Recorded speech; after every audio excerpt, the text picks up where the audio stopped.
get started. Good evening. My name is Linda Bridwell. I'm the Executive Director at the Public Service Commission.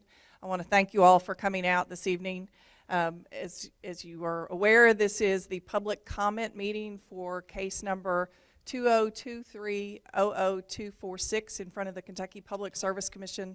It's the Dogwood Corners solar proposal here in Christian County. So it's in front of the Kentucky Electric Generation and Siting, Kentucky Electric Generation and Transmission Siting Board is the presiding group. Okay, so let me make sure this will work. Do I not have it on? Okay, so just to give you a little bit of a background, we are streaming this on our website as well as recording it, so that if your friends or neighbors are interested in seeing what is said tonight, or if you want to go back and review any of the comments, this will be part of the case record. You will be able to view it on our website. It'll probably be uploaded sometime tomorrow or shortly thereafter. So all of the public comments are always available in the public record as part of the case. So that's why we have our own cameras and microphones, is to make sure that it will be on YouTube and also our video recording. I would like to go over briefly tonight's agenda. First, there is a brief presentation by the PSC staff, which tonight's presentation, I'm doing the entire presentation. The components of that presentation will include an explanation of the purpose of the meeting and an introduction to the Public Service Commission and what we call the siting board that's housed in the PSC. Then the presentation will discuss the process and timeline for applications made to the siting board in general, and then the presentation will discuss at a very high level what is included in Dogwood Corners' proposal. The presentation will then go over some of the conditions of approval that have been placed on other solar projects, and finally we will review what the next steps are for the applicant. After the presentation, we will open it up to the public to ask questions of the staff of the procedure of the case. Please note, and I want to emphasize this, the developer is not making a presentation tonight, and the PSC is unable to answer questions about the details of the case.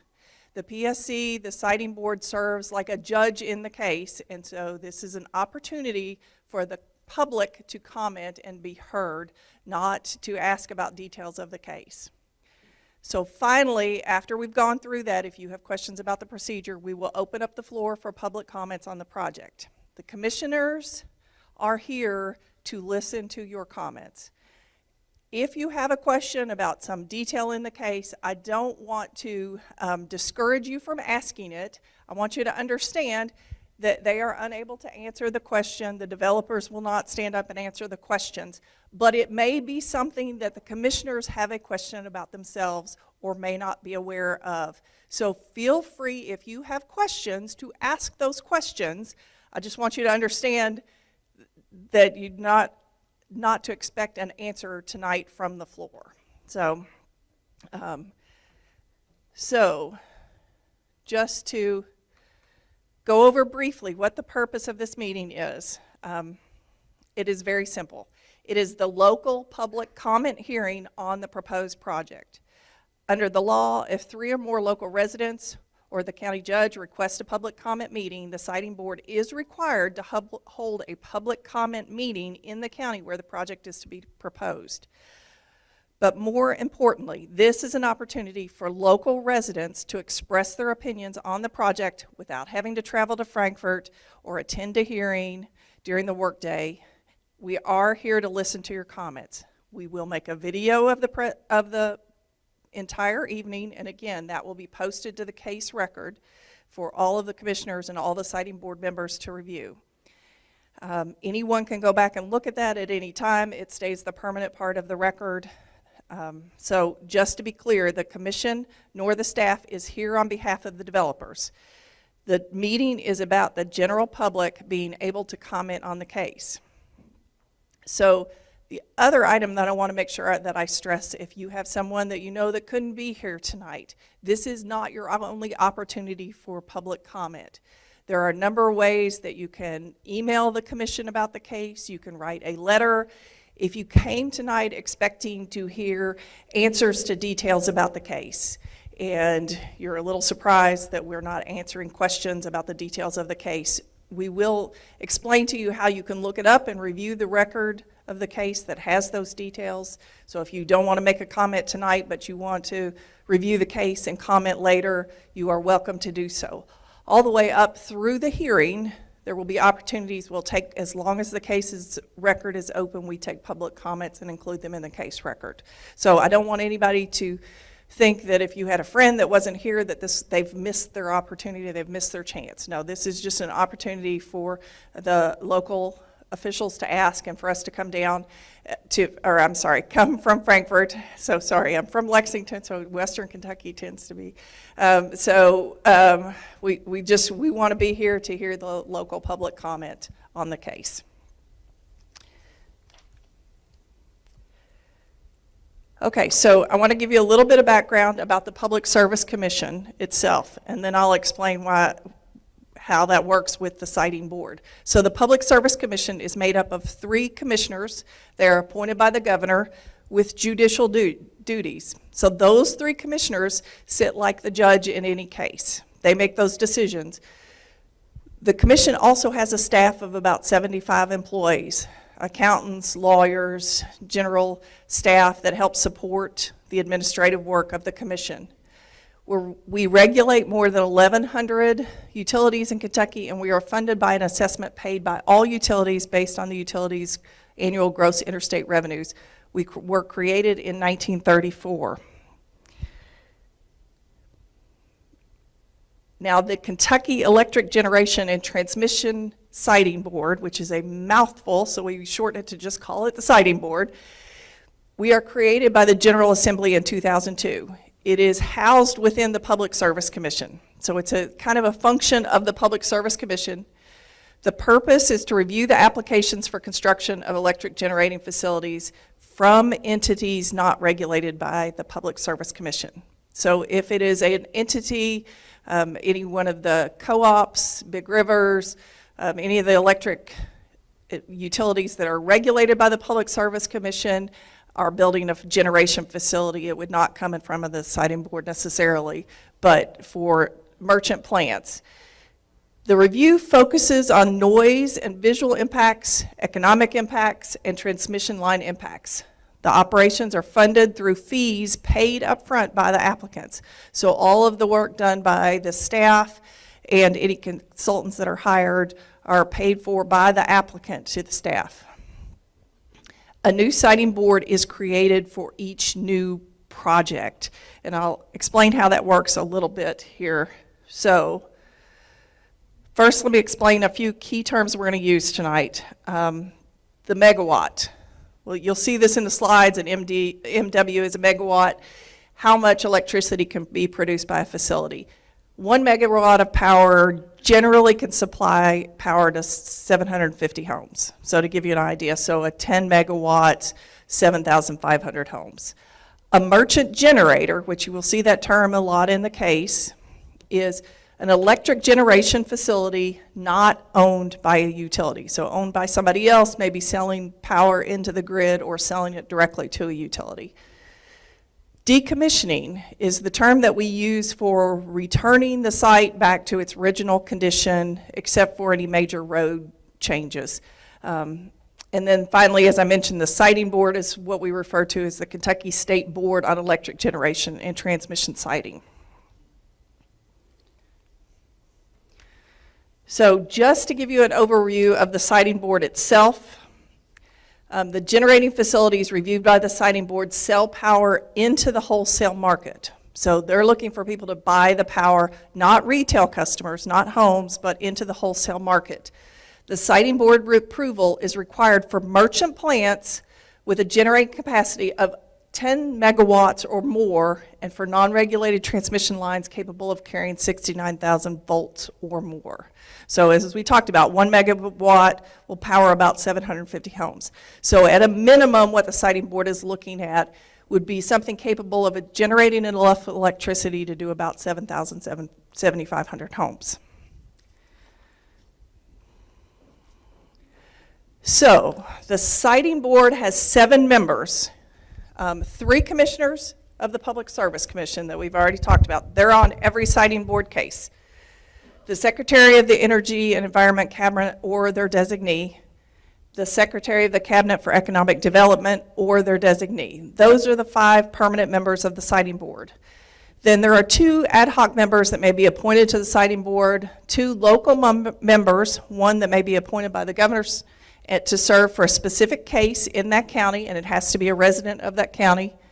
And ordinarily, the judge executive or the chair of the planning and zoning is 1 member. So there's 7 members. So that's why I said every siting board is a new siting board for each project, because those 2 ad hoc members will change. So let me give you an idea of the timeline.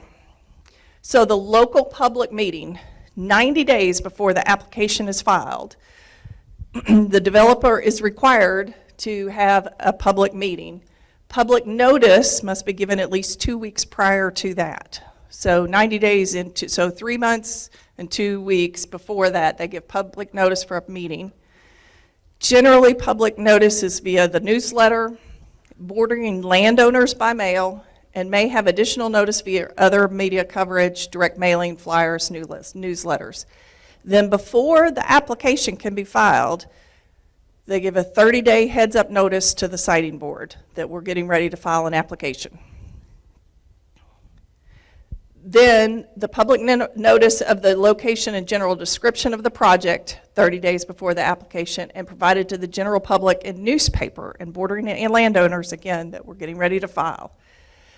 After the application is filed, the ad hoc members are named to the siting board. And after the application is filed, a procedural schedule, a formal schedule is outlined. Now, the reason that that outlined schedule is put in place is because by statute, the siting board has to render a decision in 120 days from when that application is filed. So that's all the requirements for getting a lot of the public notice, the notice of intent up front. It can be extended to 180 days if there is an evidentiary hearing, which there has been one scheduled in this case. So again, but by statute, the siting board has to make a decision, render a decision within, at maximum, 180 days from that application being filed. So items that have to be included in the application: evidence of the public notice and a report on the public involvement activities, compliance with any local planning activities, planning and zoning regulations, and noise control ordinances, analysis of the effects of the proposed facility on the electric transmission grid, analysis of economic impacts, disclosure of any past environmental violations by the applicant. They also are required to file a site assessment report.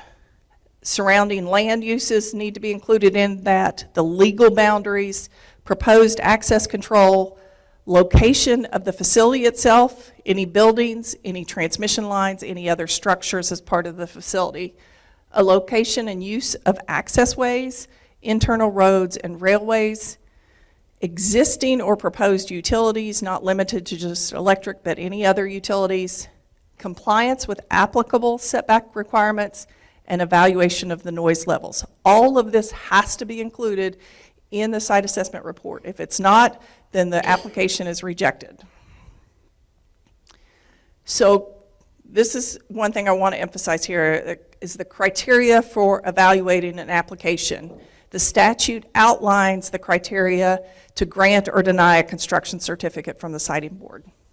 The impact on scenic surroundings, property values and surrounding roads, anticipated noise levels during construction and operation of the facility, economic impact to the region and the state, if the proposed facility meets local planning and zoning requirements that were in place at the time the application was filed, the impact of additional load on the reliability of jurisdictional utilities, setback requirements, efficacy of mitigation members, or how well they're going to work, proposed, whether the applicant has a good environmental compliance history.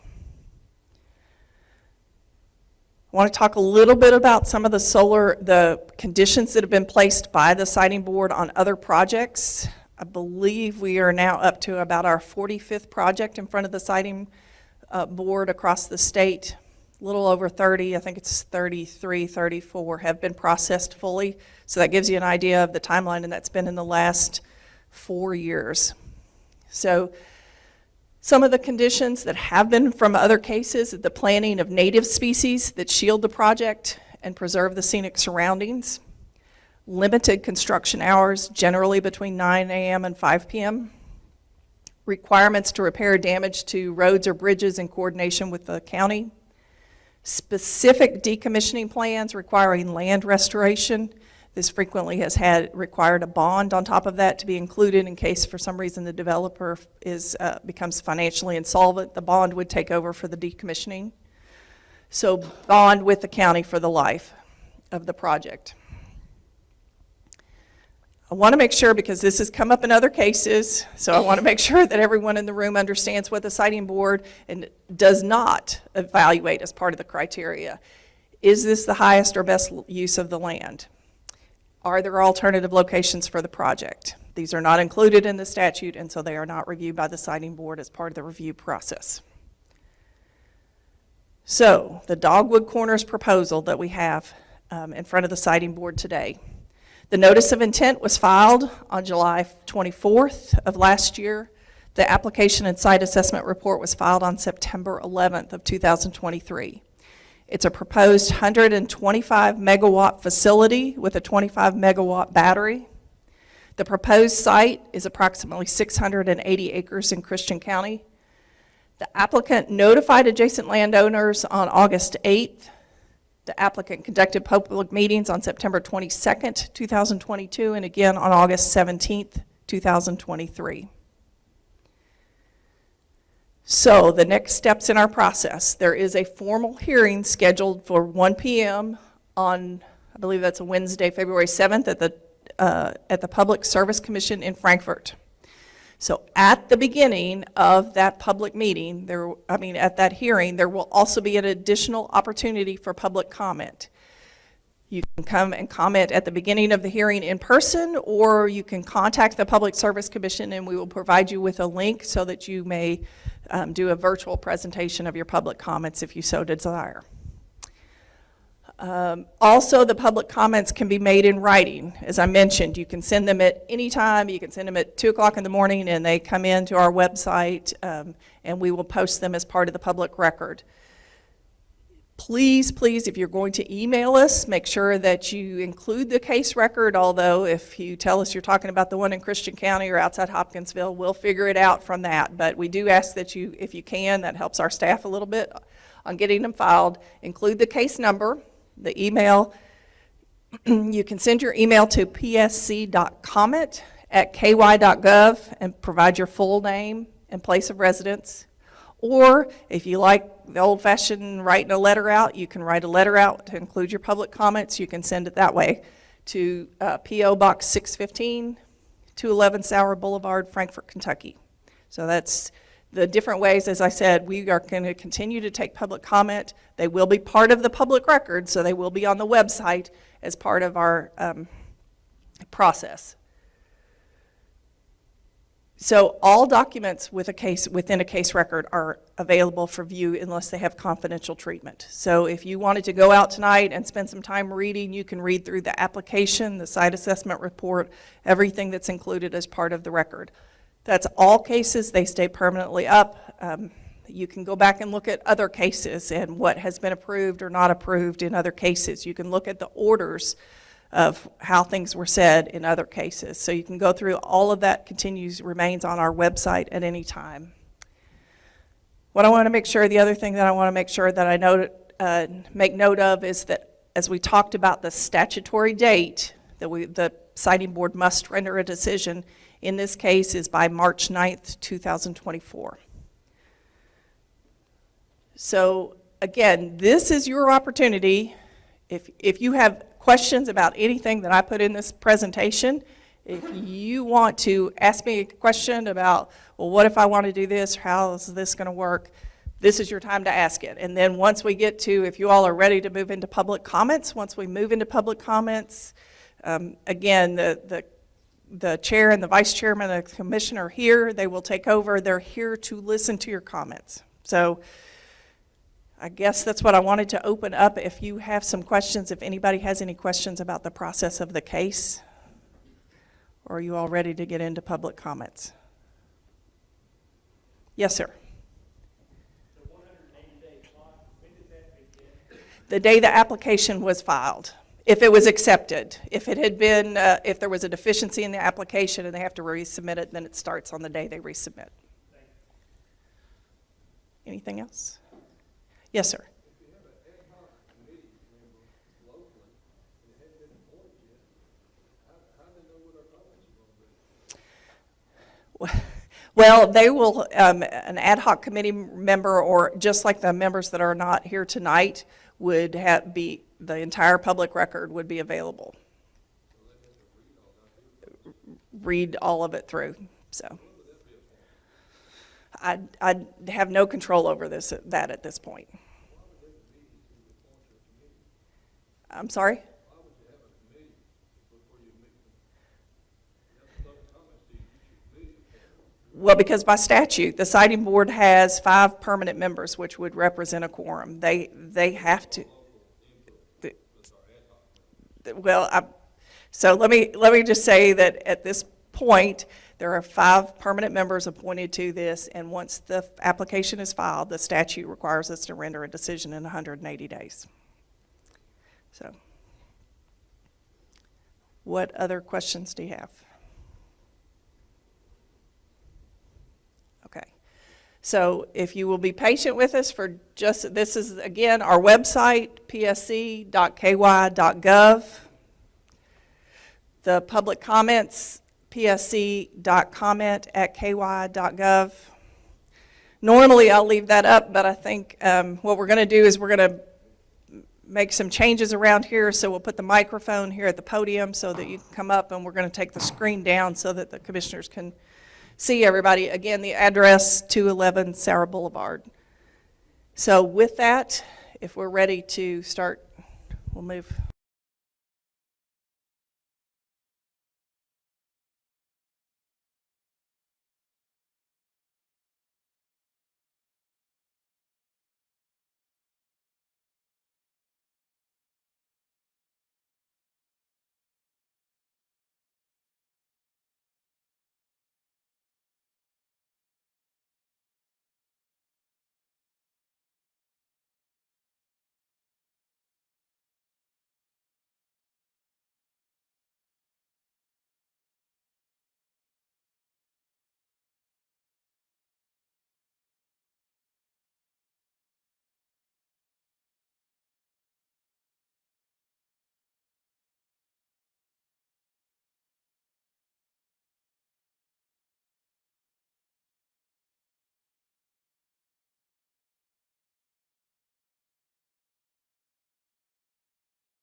Can you all hear me okay?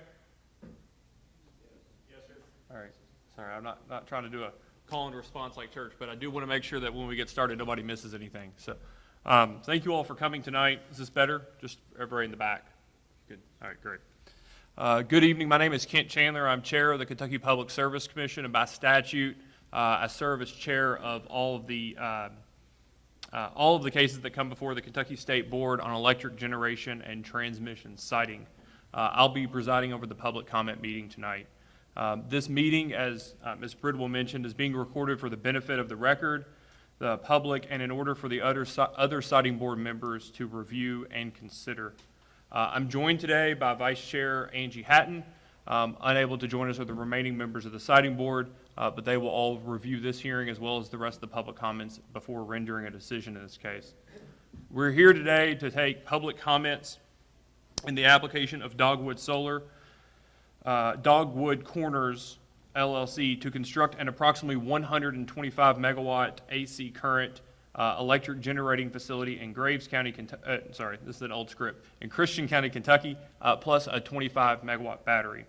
To iterate the point made during the overview, the role and obligation of the siting board is to review applications and grant certificates, if approved, for the construction of electric generating facilities greater than 10 megawatts and for transmission lines proposed by entities not regulated by the Public Service Commission. We understand that in any case proceeding proposing the construction of such facilities, that there are strong feelings and opinions. We ask that as you provide comments today, that you are respectful and mindful of the time limit for each speaker. We are here to listen. The applicant in this case is not presenting during the public comment meeting, and neither are the other parties. Parties in this case have an opportunity to make their case during the pendency of this matter, including at the hearing. This is an opportunity for members of the community in which this project is proposed to be built to state their positions, concerns, and to provide the siting board comments for our consideration. Again, we are here to listen. During today's comment sessions, we will not be answering questions. The siting board is the fact finder and decision maker in this case, and as such is unable to comment or speak to the process or substance of the pending application. Nevertheless, questions that you raise during your comments may be of assistance to the siting board and its members or staff in adjudicating this case. If you have questions for the applicant, you may ask them during this public meeting with the anticipation that they may later convey an appropriate answer outside of the public meeting. Contact information for the applicant in this case can be received by calling the Public Service Commission or emailing us. Our phone number is 502-564-3940. Given the number of, I'm getting terrible feedback, Jim, can you turn it down? Thanks. Given the number of individuals that indicated their interest in providing public comment today, we will be limiting the public comments to 7 minutes apiece. I will let you know that you have 1 minute remaining by lifting this piece of paper. As always, written comments may be made to the siting board at any time during consideration of the case, but we ask that you include your address and name and the case number so that we know which case to place your comment in. If you mail them to the Public Service Commission, you can mail them at 211 Sauer Boulevard, Frankfort, Kentucky, 40602, or what's probably easiest for most everyone these days is to email them to psc.comment@ky.gov. When you speak, I'd ask that you provide your name and where you're from prior to you making your comments or raising your questions. I would indicate to everybody a couple of initial items when providing your comments. First, I am going to time everyone for the 7 minutes. I don't start the timer until you actually start the substance of your comment, so if you have a long name, you're not going to be penalized for it. Second, I'm going to mess up at least one, probably more likely a dozen names tonight when reading them off. Some folks signed in cursive, and I apologize ahead of time. If it sounds like it may be your name and it sounds like about the time you came in, please bear with me and just don't hold it against me. Also, both the vice chair and I will be taking our iPads and laying them down, and that's what we'll most likely be looking at when you're providing your comments. It's because both of us are note takers, and we're diligently taking notes based off your comment. We're not ignoring you. I'd ask you also to be considerate of others. When I've indicated you have 1 minute remaining, please try to make sure you get to the end of your comments because we want to be considerate of everyone else that has also signed up to speak tonight. and I'll be strictly adhering to the 7-minute limit. And then finally, the microphone. I don't know what it is about folks, but I do it myself. Every time I go up to a microphone, I immediately try to readjust it to fit me best. I promise you, it does not matter if it's too high or too low. Speak at it, and it will pick it up. But please, it will fall. So please do not touch the microphone, whatever you do. If you're soft-spoken or if you're loud-spoken, I promise after about 2 seconds, we will have it fixed to ensure that the audio is picked up. But I think every meeting I've ever been to for the last 8 years at the Public Service Commission or the Siting Board, somebody touches the microphone and it always falls off. So please just bear with us. It will pick up your name. I will start in the order that folks signed up. If you did not sign up, and once we get through everybody who did, if you did not indicate your interest in speaking when you signed up, we will go through everybody who did initially indicate their interest, and I will open it up for anybody who did not get to speak. That's the first thing. The second is, if you did indicate that you were interested in speaking when you signed in, and you are now no longer interested, once I call your name, just let me know, and we'll go on to the next individual. Okay. All right, so again, 7 minutes, and I'll go in the order in which folks signed up. The first person that signed up with their interest in speaking is Jeremy Welch.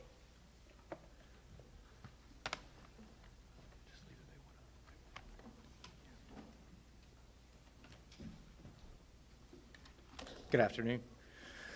My name is Jeremy Welch. I live in southeastern Ohio, a little town called McConnellsville.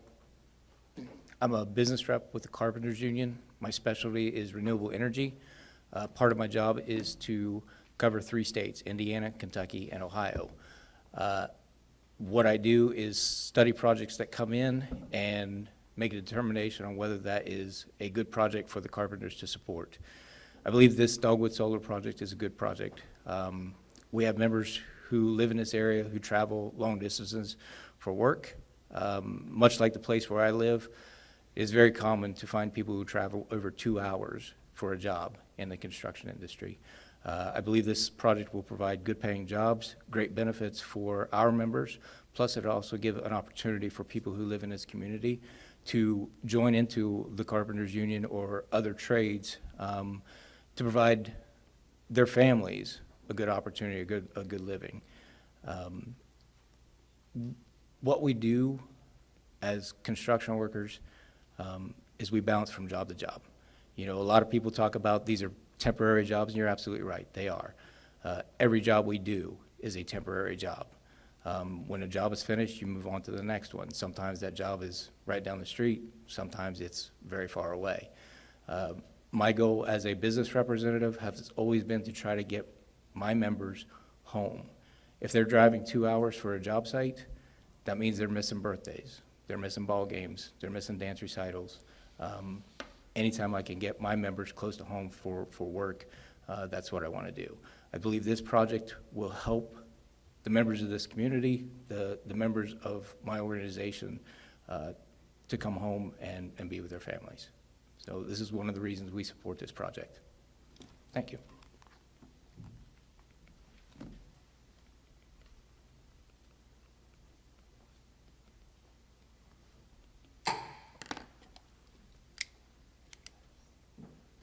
The next individual that indicated their interest in speaking is John Bruce. Mr. Chairman, I need to reserve my time for later. So you don't want to speak now, or you don't think you want to speak?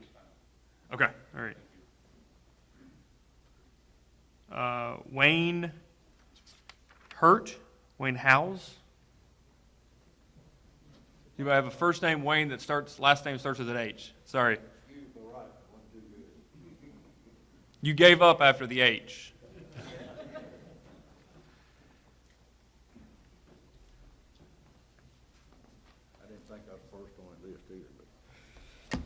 My name's Wayne Hunt. I live at 1000 Wayne Hunt Road, Herndon, Kentucky. Area code 232236. I'm 80 years old and about 100% ag guy most of my life. We live on adjoining farms for Fort Campbell, and I own 21 operations in 6 states that are farm machinery dealerships. Agriculture is important to me because we are the world's largest, safest, cheapest food supply because of what we do in agriculture. We are the most productive nation, and I fear solar as being the biggest threat to production agriculture of anything I've faced lately. I'm not against solar, but solar needs to have a place where it can function. I spent $1 million from solar last year and put it on 4 new stores, one in Columbus, Mississippi, one in Tanner, Alabama, one in Hopkinsville, Kentucky, and one in Orangeburg, Kentucky. And we got enough tax credits. It wasn't the solar savings necessarily. They paid enough tax credits to help us build those buildings. I've looked at the results for some of that. We don't get much results from a solar, but one thing, they didn't even cover the building. They just put percentages on it. I don't understand that. It's more of that than I knew probably. I learned enough from this group too. I didn't ask enough questions. I did ask once, if we have a leaking roof, what do we have to do? It said, well, you got to take those screws out, fix your leak, put them back on with some rubber washers. I wasn't real through with that. That didn't come up first. But I think solar has a place. For instance, this project you're talking about, 25 miles up the road, there's coal mining land doing nothing. But they can't afford to go there. I asked one of these gentlemen, I think, said, how come? I said, if your system that can't support a existing system its own to transport it to a line, it's got to go with TVA where it is. It's pretty limited, really. We got TVA lines running a lot of different directions. But the taking of the best farmland, being if it's pasture, if it's cropland, is something we don't have anymore. I've yet to have anybody show me a recovered solar farm. We've got one going in our neighborhood of Russellville up here, and I rode across it. If you're a farmer and you go right across there, you know one thing, it's not going to be recovered back to a farm anymore. That's the end of the story for that. That's not going to happen. We might could level it up if they decommission, or whatever that word was, I think that goes with it. I just don't think that's ever going to happen to a farm today. I don't care what. You can't put the soil back in place. If you're a true farmer, you ride through there when you're working on that and cry at what's happening. Ditches dug, wires every which way. But the bottom line in this thing, I think, is we're looking for something that doesn't affect people, wasn't necessarily for solar. I think when we looked at it here in this community, we spent a little time looking at how can we put something together that says, we didn't tell you what to do with your ground, but you can't affect your neighbor too bad. I don't think we put anybody out of business, anything like that. We try to put a document together that says, if you want to do it, you'll have to do it this way. And maybe it won't affect these people. I remember one lady in here, I don't know what her name is, she couldn't look out a single window or door of her house and not see a solar field. Now, since this all come about, we see solar panels. I don't know what happens to them when we decommission them. Can we throw them away? Do we have to take us certain places? What do we do? We've learned a lot. They do give off some noise, some other things that we've researched to see does it affect your health, and you can find pro and cons of that on the internet if you don't go in there and look it up. But for me, I think what we put together here is with the best way we can look at it and not affect any more people than we might affect that want to do something, can't do it, and others don't want it, and we keep it from happening. And I think we know a pretty good job of that. I don't know what the siting committee is going to be. I'm not sure about that. But I know we got House Bill 4, put a lot of stuff in there in House Bill 4 that you could do and couldn't do. I don't know we even addressed anything like that here. But I'm on the Ag Development Board and the Ag Finance Corporation. I've served 23 years on that. Been appointed by every governor except the young man's governor, and his dad put me on there the last time. I've been on that 23 years. We raised Kentucky agriculture, the net farm income, from $3 billion to now almost $9 billion today by reinvesting about $400, $500, $600, or $700 million back in agriculture. And it's not taking land out of production, it's increasing the production of what we got. Kentucky can compete if we don't fool with it too much. We can compete. We can compete with the central part of the country. But now we can do some things with solar before we really get into it and understand everything it can impact. You could have some end results not very good. I have a really good friend in Alabama, lost 1,100 acres that joined his home farm. They wouldn't even let him buy it. He had to let the solar people have it. That's just not what I think we want to do if we want to develop solar. If we could get it to the ground, it doesn't do anything today. That's using some that's not in production today.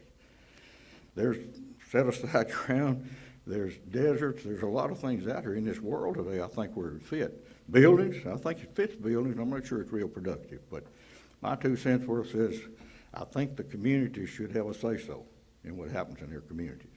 I don't care what. I speak pretty strong about that, but I appreciate you folks taking your time. I think come down and look at it. We'll do as much. This community reacts pretty positive. We try not to affect that person that wants to do something with the ground and help the people that don't want something done to them on the side over here, done the best job we could. I think you can still build a solar farm here if you want to, but you gotta do certain things. I think House Bill 4 covered a little stuff like that too. But I think the communities have to have some say about what happens to them. But I appreciate your time.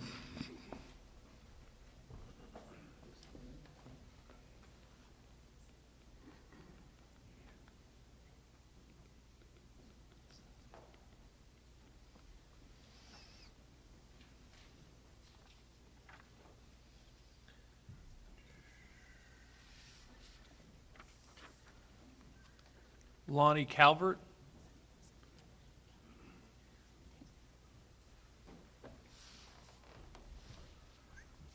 Yeah, good evening, Chair and Co-Chair. My name's Lonnie Calvert. I reside at 9700 Lower River Road, Louisville, Kentucky. I'm here with, on behalf of Labor's International Union of North America and the Kentucky Labor's District Council, which covers the whole state of Kentucky from Paducah all the way to Catlettsburg, Kentucky, and everywhere in between. In particular, in this case, Local 1392, Owensboro, Kentucky, which covers the Christian County area. So we have quite a few union members in this county interest with this particular project. And like my union brother that spoke before me, we're here to talk about jobs. The typical misconception that we see when we go across the Commonwealth is that these jobs are temporary jobs. And like my brother had mentioned before me, that's a big misconception because these jobs are not, they're temporary jobs, as most construction jobs by nature are. You know, they're temporary, you complete one project, you move on to the next. The key here with these are temporary construction project or jobs on these projects, but they lead to permanent career paths. You know, we have apprenticeship and training programs to where once these folks get done with this particular project, they earn a union wage, a living wage. They earn a pension. They have family-sustaining health insurance that's paid for. So these are great paying jobs in this particular, in this area of the Commonwealth, helping build renewable energy that a lot of these big corporations that use a lot of energy count on, and it's gonna need more and more of it as time goes on. So we are definitely in support of this project. And we hope that we urge that it goes through, especially for our union members here in this county. And so thank you for having us. We appreciate it.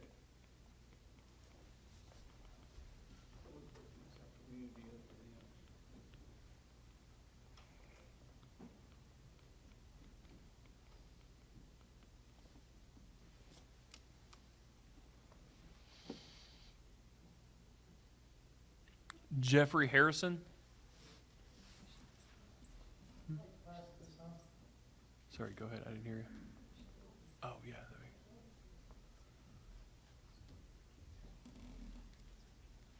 Sorry, I didn't hear you. Jeffrey Harrison? Okay.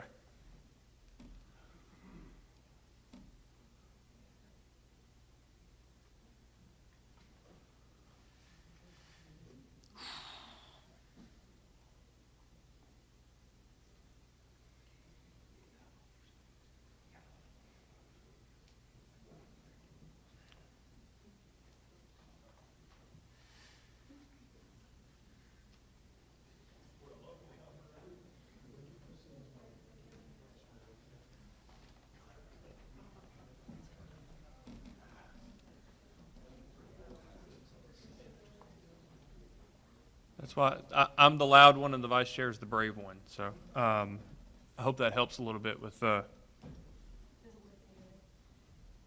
it feel any better? Okay.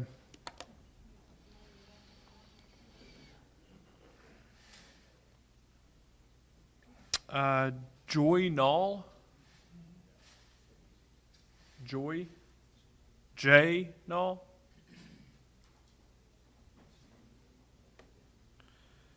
Joey Knoll, by any chance? Jerry Knoll. Jer-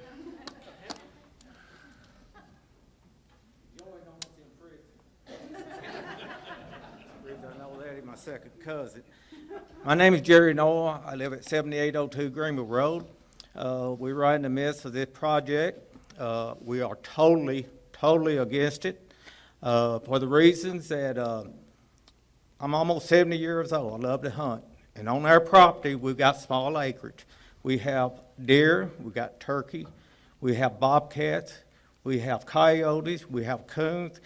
And if this project was to go through, there would be a 9-foot fence put 2/3 away around our property line. This will very much affect the migration patterns of the animals. You take a bobcat, he'll travel at least 5 miles. That's going to cut his route off. It will definitely hurt the wildlife. And the people who like to even view wildlife, which I do, I have cameras up everywhere. I like to watch the way they act and the way they move. And it's going to have a negative effect on all of this. And another thing, my wife, her family have lived in this area for, I guess, 100 years and own farms out there, and we own land out there. And this is going to be a negative effect to hundreds of people in the Dogwood community. And, you know, I read up on some on nuisance laws, and a nuisance is anything that negatively affects another person's way of life. And this will affect many people if it was to go through. So we're totally opposed to it. Thank you very much.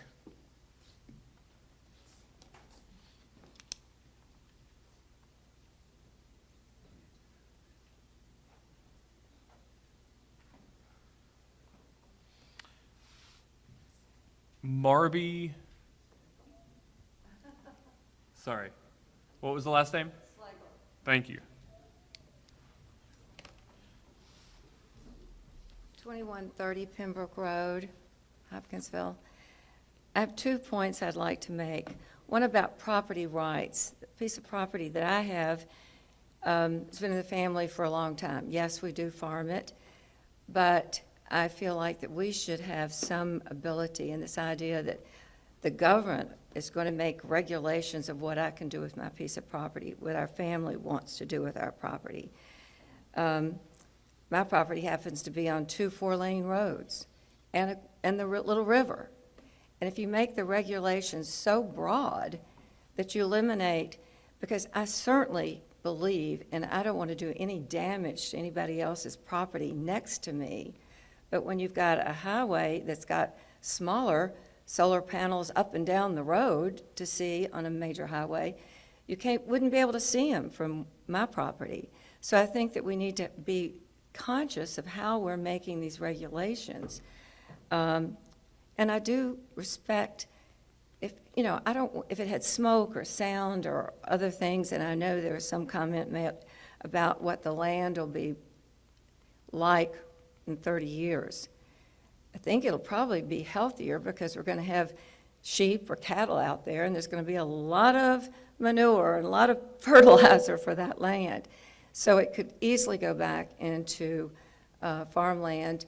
And of course, all around me are factories. So some of these people that speak against how important farmland is, they're selling their land for factories. So factory or solar, how do we compare those? So property rights are a big issue. The other thing I think people need to remember is, having been on council for many years, we had factories and businesses coming in asking for money. Everybody wanted money. Lower our taxes, do this or do that for us, so that we could bring in jobs. This is something I'm glad to hear these union people, that there are going to be jobs here. They may not be long, but it's still jobs in our community. And I imagine they'll probably be eating or going to restaurants and different things here. So they're not asking for money, and I know that there will be some benefit to the city and the county. Of course, my property happens to be just in the city, but I live in Christian County. That's where our farm is. So there's going to be taxes on that income, et cetera. So there's a benefit, and I did bring, and I'll leave here, we can pass out if anybody wants.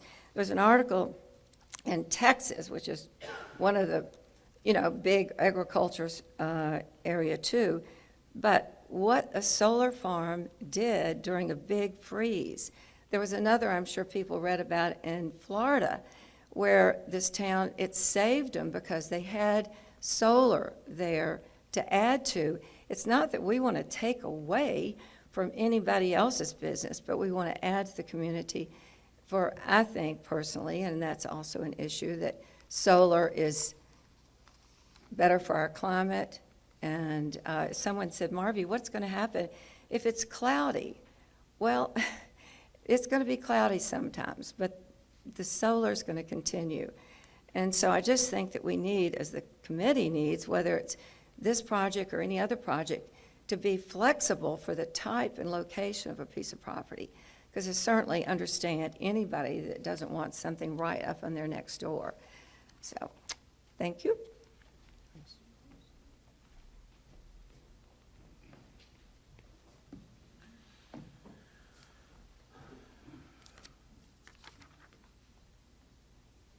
Brian Burkhead.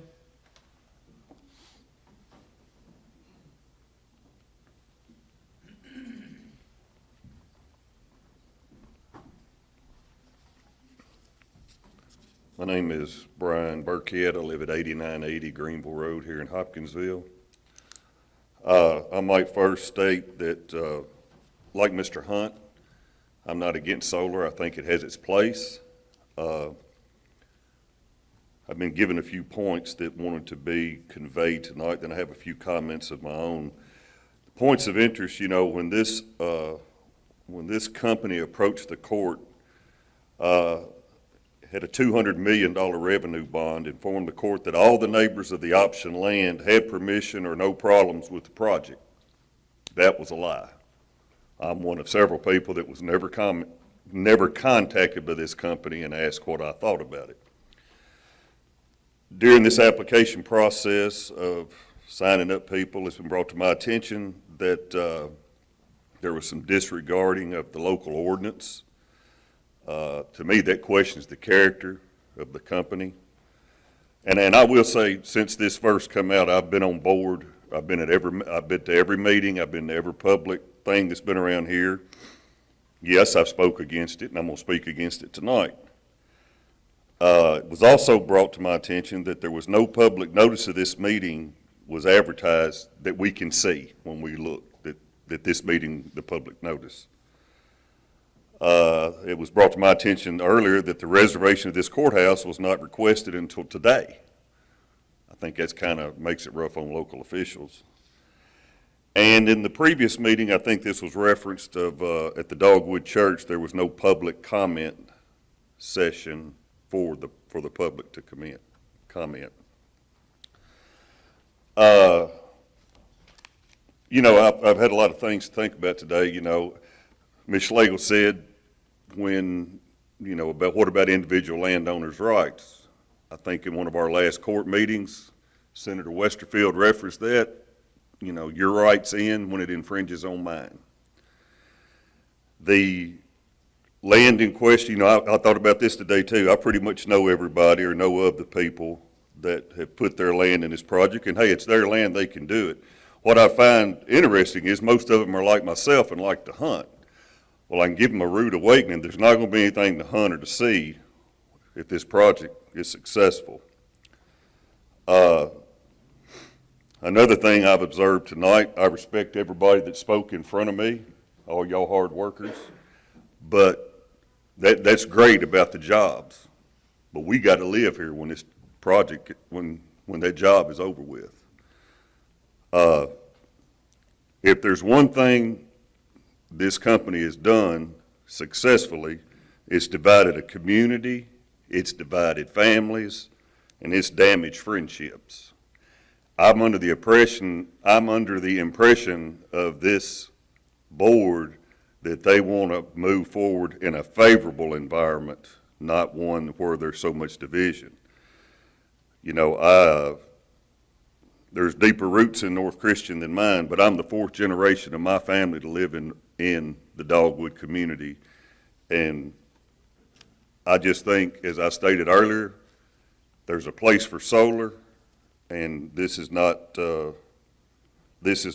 where it should be. And I guess my biggest point of agitation with this, I don't think it's right that I'm a fourth generation person living there, and this company can come in and buy somebody's permission to say, yeah, go ahead and put solar panels over there. I'm going to be there till I die. They might be gone in 6 weeks. I don't think it's right you could do that. I was approached about paying me money, and I wouldn't take it. But I just think that's something that, anyway, ought to be considered. Thank you for coming down. I thank you for having this hearing.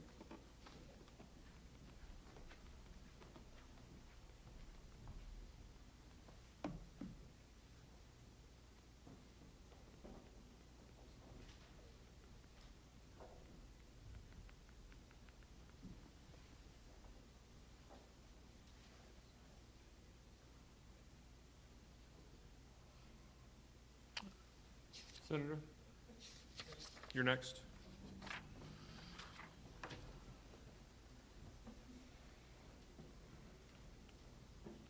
Fuss at you for your iPad if you don't fuss at me for mine. As long as you're not watching television on it, that'll be fine. No, sir. And 1 second before you start, Senator, hey, can you turn it down just a little bit? The last couple of people have been pretty hard. Go ahead. Thank you, Chairman, Vice Chairman. Good to see you, members of the PSC. It's hard to beat what you just heard from Mr. Burkett. He hit every nail on the head. I don't have a problem with solar. I agree wholeheartedly with what you just heard from Mr. Burkett. I think it has its place. But he's right. When what you do on your land starts affecting me on my land, we've got a problem. And that's what this project is going to do. I've written public comment. I've spoken at fiscal court meetings. And you've already heard some of the objections already. It's going to will undoubtedly affect wildlife, everything in that area, everything that we're accustomed to. And while I respect the laborers that have come here from out of state, they don't live here. They're not going to wake up and see solar panels out their front door, and out their side window, and out their other side window, and out their back porch window. Some of the people in this room are, if this project is there. It will diminish property values. It will have noise. Those jobs, I'm thankful for. As has been said, even temporary jobs are good to have. But it comes at a price to have a project like this built, the construction of it, the operation of it. The value of my property will be diminished as a result of what's happening on the property next door. This company hasn't been forthright, and you've already heard that mentioned tonight. I wasn't in the fiscal courtroom when they talked about it, but they initially came and asked for a $200 million industrial revenue bond and made the assurance that everybody was okay with what this project was going to do and that they had spoken to all the landowners. You just heard from one who's right next door, and they never talked to him. My mother's one right next door. They didn't talk to her. I've got a brother who's right next door. Didn't talk to him. This company's lied in proceedings before the fiscal court. And I'll remind you, when they initially filed their application for the siting board, they conveniently neglected to mention the ordinance the court in which we're standing and sitting here tonight had already taken up and enacted. That ordinance is in effect, and my reading of House Bill 4 says that you're to give deference to that local action. They can come here if they'd like. They just have to abide by the setbacks and the decommissioning requirements set forth in the ordinance that we have in House Bill 4, as it's now codified here in law. You know, I don't have a problem with industrial development. I don't have a problem with factories coming in and industry. But again, what you do on your land is fine until it starts affecting what happens on mine. And this is going to affect every other property owner out there. I hope you hear from Ms. Kirkman tonight. I hope you hear from others out there. You've heard from Mr. Knoll. People live there, not out-of-state laborers, but people who are going to have to see this every single day. Their testimony should weigh heavier than anybody else's. Every single, with one exception, I can name one person, in fact, I can't remember his name, but there's only one person in the whole Dogwood community I've talked to or heard from that's okay with this project. The rest of us don't want it. I hope you take that back with you as you finish your consideration of this applicant. And I hope you deny it. Let them go somewhere else. To a county that doesn't mind it as much as this county clearly does. Most of the people behind me aren't here because they support this. They're here because they don't want it here. And I hope you take that to heart.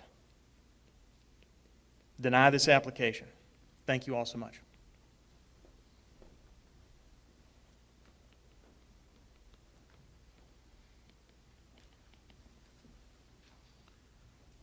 Pat Morris.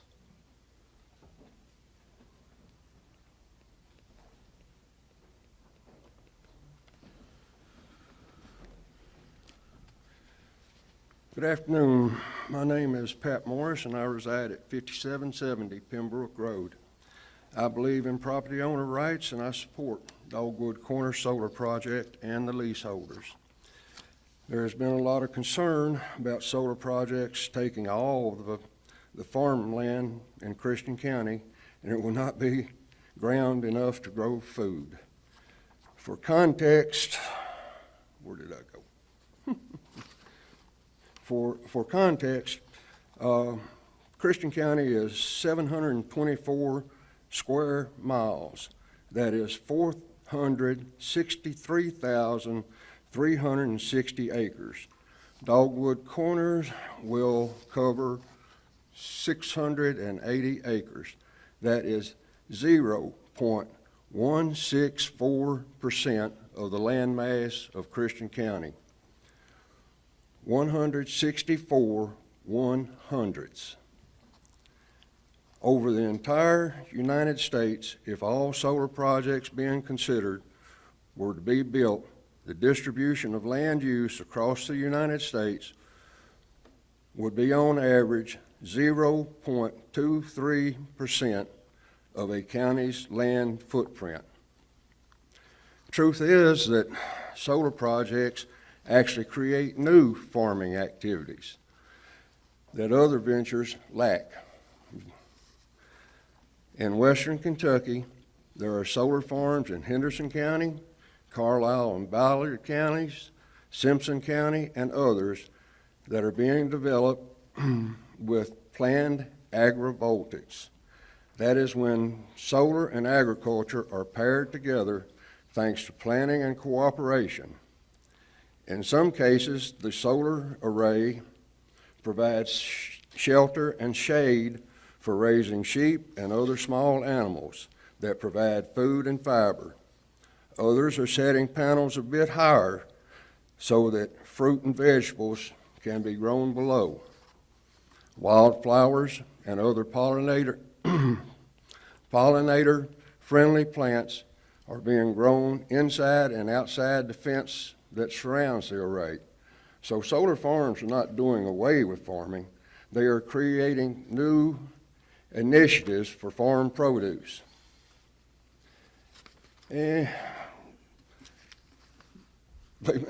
heard about all the horror stories that you can imagine about solar energy.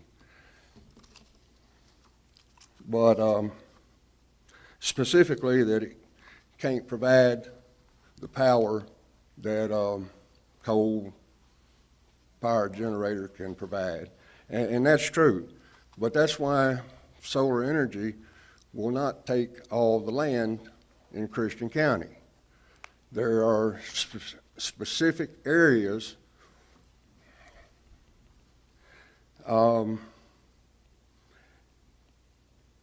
that are more attractive to solar than others. It is necessary for solar to be placed where it can be generated and used in generally close proximity. But most importantly is how it helps the overall grid. Each solar project takes the load off the grid upstream and provides some relief for coal, gas, nuclear, and hydro plants. That gives them time to rest, and proper maintenance of those facilities allow them to operate more efficiently. Ultimately, this lengthens the generator's lives and the ability to create energy and saves customers money. Thank you very much.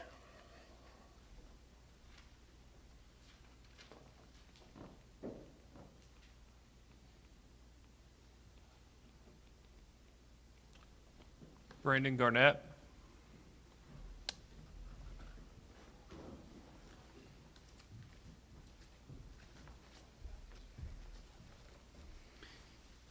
Brandon Garnett, and I reside at 4520 Old Edwards Mill Road, Hopkinsville, Kentucky, and also own farmland property, which my mother lives on at 6490 Greenville Road in the Dogwood community, which would be in the back door of the proposed project. First and foremost, I want to state my opposition of the project. And I know Ms. Birdwell mentioned numerous times you all wouldn't be answering questions, and so I don't expect to answer, but do have some questions I'd like to ask for your consideration. You mentioned numerous times this was a community hearing, and how's that established? Community members, in my mind, live and reside with addresses within Christian County, and so curious as to what the boundaries are on the people speaking that don't reside in the community. Second question I've got is you talked some about the decommissioning of the project and returning the land to its normal use, and that a bond would be required to be placed by the company. The question is how's the bond amount established for decommissioning when no one has any valid idea or information on what it costs to return the land to its original use?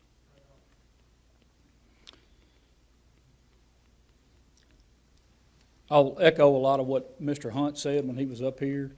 I'm for agriculture 100%, and Christian County has only, it's a lot, but only 216,000 acres of actual tillable cropland, not quite as big as earlier stated. The employees that have been mentioned earlier are also a top concern for me. Christian County is number one in corn and wheat production in the state of Kentucky, number three in soybean production. And we're known across not only the state of Kentucky, but across the southeast for being the leader in agriculture in many areas, and one of those is being vertically integrated. A few examples of that, vertical integration in agriculture that came out of this community is our local elevator. The Hopkinsville elevator owns the Commonwealth Agri-Energy ethanol plant that employs numerous people, but outside of making ethanol, there's numerous projects that have spiraled out of that, including poultry, which is the state's number one ag commodity, but poultry feed in numerous variations, as well as air gas and the manufacture of dry ice. Another example is if you eat a McDonald's biscuit east of the Mississippi River, it was made from wheat produced in our region and largely in this county. The wheat is milled here by Seymour Milling. That employs a lot of full-time people. Flyers ordered to Continental Mills, who makes those biscuits that I just referenced, along with supplying the world's, America's number one cookie manufacturer. Agriculture is who we are. It's the heart of what we do. And as people mention jobs, there are hundreds of people in this community that are permanently employed by companies that would not be here and can't continue to be here and be viable if we don't remain at the top of the chart in production agriculture, and we have to have our land to do so. I appreciate you all's time tonight.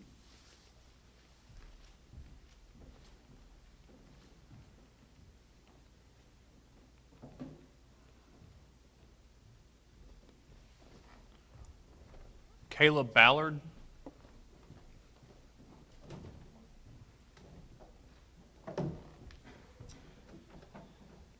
My name is Caleb Ballard. I live at 16988 Herndon Oak Grove Road, which is in the southern portion of the county. And I'm here because I've seen a lot of deception with this project overall. Of course, me being in the southern end of the county, this isn't something I'm waking up and looking out my door and seeing. But I've seen a lot of people upset about it, seen a lot of deception from the company overall. The actual approval by physical court, 90% of the people that actually approved that initial plan are no longer serving elected officials. So a lot of things have changed since the original proposal was made. And then you bring in the fact that all of the neighbors were the last to know about the project. The project, it looks like it was approved by the Oversight Board in July of 2022. It was August, September of 2022 before it was brought to the people that knew anything about it or needed to know anything about it. So the taxpayers were the last to know anything about this. The neighbors were the last people to know anything about this. And I just really feel like that if we're going to be giving funds, whether it's tax-based, whatever, to companies to do this, that the taxpayers need to be informed of that before it's approved and already ready to go. And then they're coming back going, hey, what's going on here? And they have nothing, they can't do it. They've been steamrolled, basically. Now, as I said, I'm not directly affected by this project in this county, but I am affected by a project of similar proposal in another state. That would be Tennessee. In Tennessee, specifically Ashland City, they have proposed, the TVA has proposed the next best thing, which is not solar panels to provide power to Nashville. This is a methane gas plant being proposed on 286 acres in Ashland City. TVA purchased this property for $1.4 million. And it will be a 900 megawatt gas plant and battery storage facility. If solar is really, truly the best thing going, why have they already overstepped the solar and went to a natural or a methane plant to supply power to the fastest growing city in America right now? Nashville's one of the top. Clarksville's right there next to it. And this gas plant is not supplying power for the neighboring community of Cheatham County, Dixon County, Houston County, the people that are being affected by this. This is solely created for Davidson County. So, once again, the people that are always affected by it, that can see it, aren't the ones benefiting from it. And I want that to be taken into consideration. Thank you.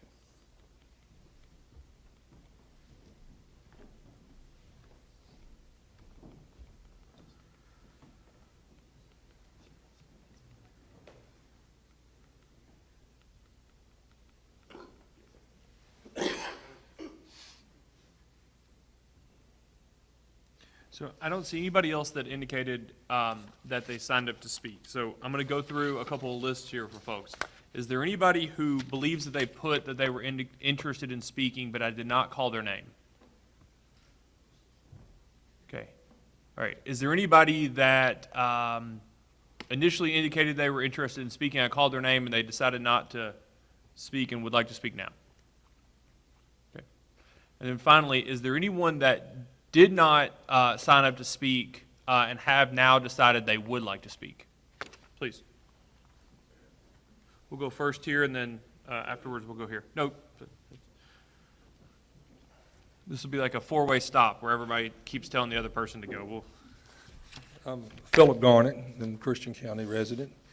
And, you know, you're talking about, I heard a couple of people talking about 600 and some odd acres, wasn't a whole lot of ground, but my family farm was 500 acres, and talking about the process of that, it raised 10 kids. My mother and dad raised 10 kids there. I got I think it's 60 grandkids, and most everybody still resides in the county, not all of them, but most of them still farm, a medical one here tonight, or farm and other businesses, nurses, teachers, and everything. So when you pull out agricultural land that's tillable, it has multiplied and been good for the community. I know the people out of town here want to build on it, but those are jobs every day.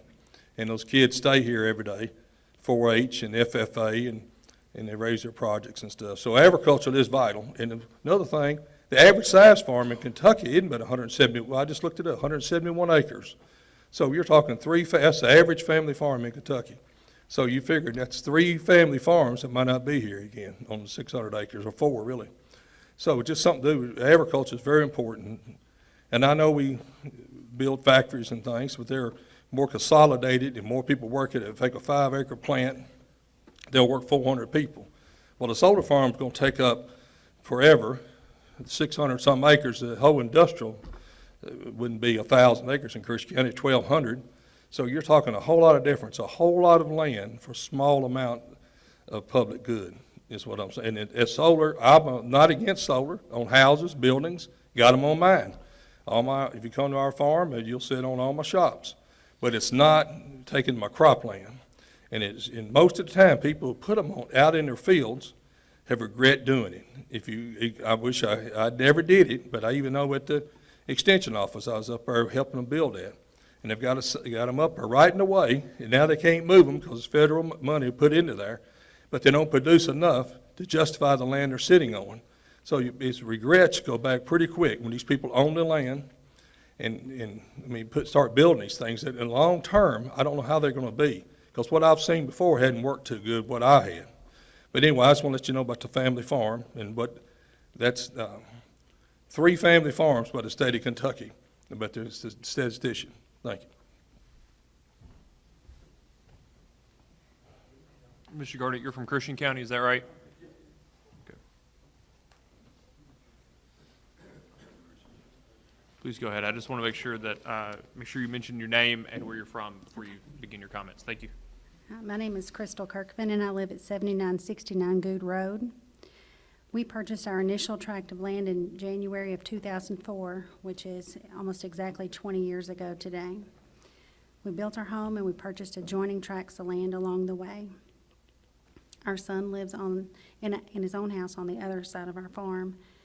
You could say that we have planted our roots pretty deep here in the last 20 years. I've been a real estate agent for the last 21 years. In 17 of those, I've been the principal broker of my own office. I know the value of land, and I know what this project would do to mine. While researching solar farms, we stumbled across an appraisal performed by Mary McClinton Clay from Paris, Kentucky. She stated that solar farms damage property values between 6 and 30% in her damage study from January the 1st, 2022. There are 3 common ways that you can put a value on land. There's a sales comparison approach, a cost approach, and an income approach. But there's also a 4th method, which is a damage study. And Black's Law Dictionary defines a diminution in value as damages which provide the difference between before and after values of property which has been damaged or taken. I've read the site assessment. Kirkland Appraisals concludes that there will be no value impacts from the proposed Dogwood Corners facility on adjoining properties, and that the proposed facility will be in harmony with the area. I believe a much more detailed appraisal is needed in order to show the effect that the project will have on adjoining landowners. View affects property values. According to the Book of Appraisals in Real Estate, the physical characteristics of a parcel of land that an appraiser must consider are size, slope, frontage, topography, location, and view. Desirable views are typically an enhancement of value that can also be considered a negative attribute. The view that I will see as I look out my windows, my house sits higher up on our parcel of land, up on a little knoll, and I will look down, and I don't believe that there's any evergreen trees that would ever shield that from my vision, and not in my lifetime. I will see them to the right side of me, and if I turned around backwards, I would see them at the back. So on 3 sides of me, that's the view that I will have. And you can't tell me that that would not diminish my property value. I also serve as a condemnation commissioner in our county. Often, I'm asked to perform an opinion of value, determining the before and the after value of a property. This is a detrimental condition that will affect my right of use and enjoyment as well as my property's value. I ask that you take this into consideration when making your decisions. I thank you for your time, and I really appreciate you coming here so that we could have our voice heard.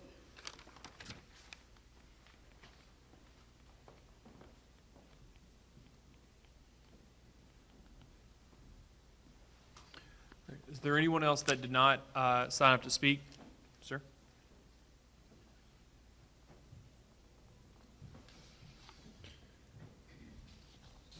Again, just ask that you provide your name and where you're from before you start your comments. Yes, sir. My name is Walter Cummings, Jr.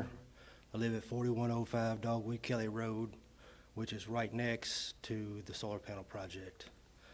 I'm a fourth-generation resident. My great-grandfather, Walter Garnett, bought property. It was passed down to my father, passed down to me, and I've got an 8-year-old boy. I just built a brand-new house. We also own land across the road from where this project's going. I don't want to tell a landowner what to do with their property, but I just built a brand-new $300-and-some-thousand house. And going off what Ms. Kirkman said, what's going to happen to my property value, what's going to happen to my brand-new house value, and what's going to happen to the property we own across the road. That's the biggest concern that I have. I also own a landscaping company, deal with evergreen trees a lot. They do a decent job of blocking, but they ain't gonna block everything. You're gonna see it, and it's gonna be an eyesore. I grew up in the country, and one great thing about the country is the view. You come in there and you put that in there, and it's gonna destroy the view. Every day when I get home, I can look over to the left in that field where this is going and see all kinds of wildlife. About 2 months ago, when I got the pictures on my phone, saw 4 bald eagles out there in that field. You put them solar panels out there, and you're gonna mess with them bald eagles, and you're gonna mess with their habitat. Thank y'all for coming.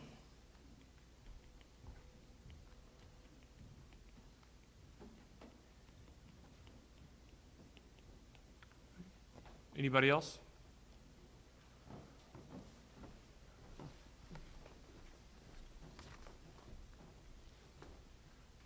Yes, thank you. My name's Robert Aiken, and I live at 262 Creason Lane, Greensburg, Kentucky. And I'm the Assistant Business Manager for the Kentucky Laborers District Council. And I want to talk a little bit about jobs and apprenticeship opportunities that will come to the community should this project go ahead and be built, and others like it around the state. Everywhere we go, you see the same arguments from local people in their communities, and I understand it's a community issue. The gentleman mentioned earlier out-of-state people. We have over 5,000 members of the Kentucky Laborers Union here in Kentucky, and several of them are not here tonight because they're working right down the road here at Pembroke on the battery recycling plant. And so that's a very modern facility, one of the most modern in the world, and it's come to Christian County. One of the biggest problems we have with these problems is getting jobs for young people in the future. I know Christian County is an economic booming area currently, but through the programs that we offer through the skilled trades, 1 in 4 workers can be an apprentice. I sit on the South Central Workforce Investment Board and the Cumberland's Investment Board and the State Apprenticeship Council. And we work every day to try to train young people to get them into future careers. If someone works on this job, it's not just a short-term solution to an unemployment problem or an open door thing for young people. It's a career. Once they learn their trade, it's a portable trade. It's not out-of-state people. It's local workers. In my own personal experience, because I went through a skilled trades program, later on I became a plant engineering and maintenance supervisor for several years. A sister plant over here with the old Emhart plant, Stanley plant here, up where I live in that area. So these jobs train people to do professional jobs, and they're here in the community. So as you attract new industries and things in the community, they need people that are skilled in welding, maintenance, electrical issues, all types of construction. When they go through one of our apprenticeship and training programs, they receive a journeyman certificate from the state of Kentucky and also the federal government. These are recognized in all 50 states. So these people are in your community, and when factories come in and stuff, they look to have these jobs where they're home every night. They have a good pay there, and they have the skills that your future employers need in this state to do that. And I understand farming as well. My family's been farming in Kentucky since the 1700s, and I understand how personal land is and how issue it is on that.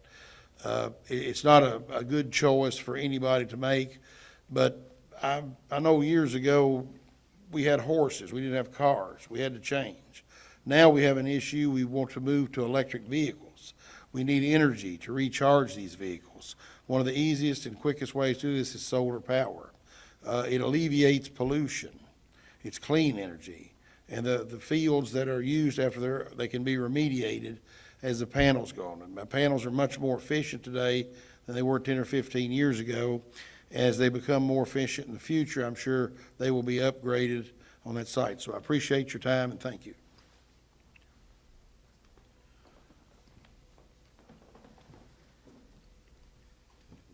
My name is Bobby Reagan. I live at 8484 Greenville Road. I do construction work, and you're not going to get young people to work no more. They don't want to work. And 90% of the people who wants this is getting paid big bucks for it. If they wasn't, they wouldn't want it. Thank you.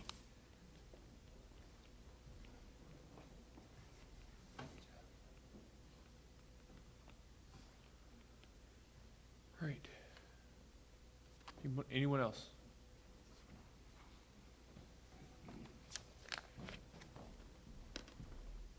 Hello, my name's Casey Richardson. I live in Ohio County, Kentucky, about 15 minutes up the road. I'm a millwright by trade. I represent the carpenters and the millwrights in this area. Hopkinsville is one of the counties that I actually cover. We have approximately 60 members that lives right here in Hopkinsville.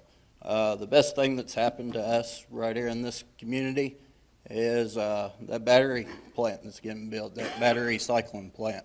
The majority of my work, I've been doing this right about 12 years. The majority of my work I've had to cross the river, I've had to go into Indiana. So every time I work in Indiana, my county taxes goes to wherever I'm working. So Indiana's getting them taxes. So we've got approximately 50 members right now on that battery plant. That's gonna pick up even more. So any kind of development in the area is good. It's good for our workers. I keep hearing everybody saying these outside workers. I'm in all the vocational schools in all the surrounding counties. Their curriculum that is actually going into their carpentry program, we give them that curriculum. So people that lives here and their kids are going through vocational schools are getting trained by our curriculum going in their vocational schools. We donate wood. So Christian, Todd County, we have donated wood. We have donated stuff to them vocational schools. As far as our point of view, we support any solar project that's going on. As far as the hunting and the farm, I would have been a third-generation farmer. So I'm sure that whoever owned this land, if they're willing to lease it, they're willing to make more of a profit than they was farming. Going back for that, you know, my family was a tobacco farmers. They couldn't make it in that industry. So, you know, a trade was better for me than trying to just barely survive farming. As far as the hunting and stuff, I hunt all the time on WMA grounds, you know, because the coal industry's dying. So if you want to make an ordinance that once solar's out in 30 years, they have to restore that land for hunting. Thank y'all.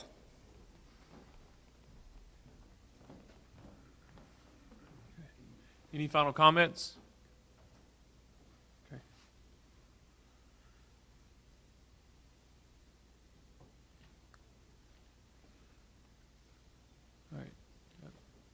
Final call. Yep.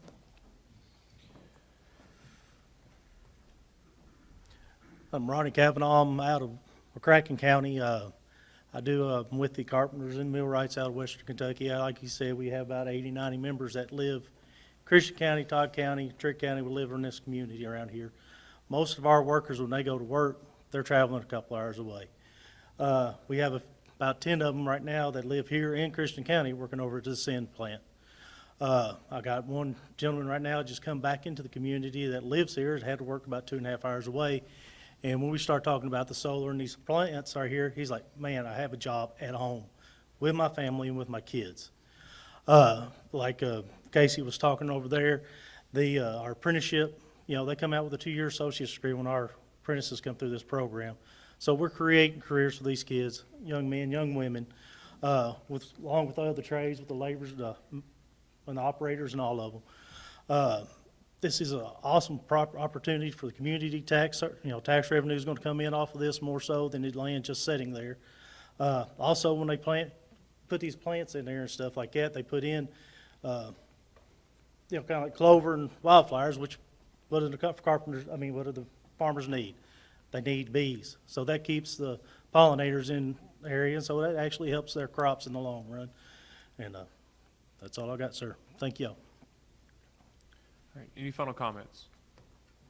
Seeing no one clamoring to the microphone, I would again remind folks that there are other opportunities to provide comments in this case. You can provide written comments in the next couple of weeks. And if you are interested in providing public comments at the hearing, we take public comments at the outset of the hearing. All of that information can be found on our website, psc.ky.gov. This will be posted. I'm going to put them under the gun. Jim, when will this be posted? Tonight. So by the first thing in the morning, you can go on and watch this entire video, all the information that you saw, the slideshow that you saw, the case information. You can go on. Everything that has been filed in this case is all online. So if you'd like to file a public comment, you can mail those to us. You can email those to us.